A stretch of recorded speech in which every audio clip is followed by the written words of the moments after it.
યુદ્ધનો 30મો દિવસ અને 30મા દિવસની અત્યાર 30 દિવસની અત્યાર સુધીની 10 સૌથી મોટી વાતો. પહેલી વાત કે મિડલ ઈસ્ટમાં જંગને આજે 1 મહિનો પૂર્ણ થઈ ચૂક્યો છે. આજે 30 દિવસ થયા છે. તહેરાનમાં આઈટીજીસીના તેલ ડેપો પર હુમલો કરવામાં આવ્યો છે. તહેરાનમાં આઈટીજીસીના જે તેલ ડેપો છે ત્યાં હુમલો કરવામાં આવ્યો. તો તહેરાનમાં રહેણાંક વિસ્તાર પાસે પણ બોમ્બમારો કરવામાં આવ્યો છે. ઇઝરાયલ અમેરિકા તરફથી સતત રહેણાંક વિસ્તાર કોમર્શિયલ વિસ્તારને નિશાન બનાવવામાં આવી રહ્યા છે.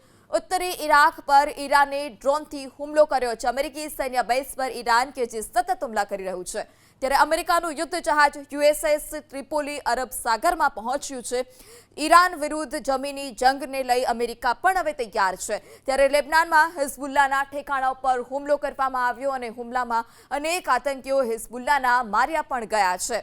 હિઝબુલ્લાએ આઈડીએફના ટેન્ક પર હુમલો કર્યો છે. ત્યારે હિઝબુલ્લા પર હુમલો કરવામાં આવી રહ્યો છે અને હિઝબુલ્લા પણ વળતો જવાબ આપી રહ્યો છે.